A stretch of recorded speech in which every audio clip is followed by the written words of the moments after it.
আবার তোমাকে বলে আর লাভ নেই, তুমি অনেক চেঞ্জ হয়ে গেছো। এতবার নিষেধ করার পরও সিগারেটটা ছাড়তে পারলো না।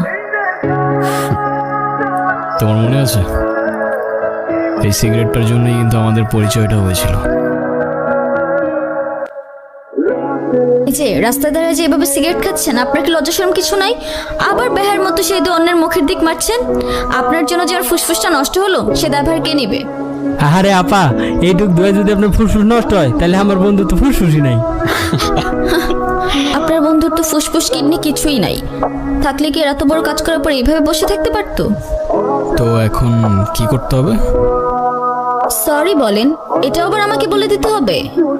এ আপা, আপনার সাহস তো কম না, আপনি কারে কি করতেছেন? সরি।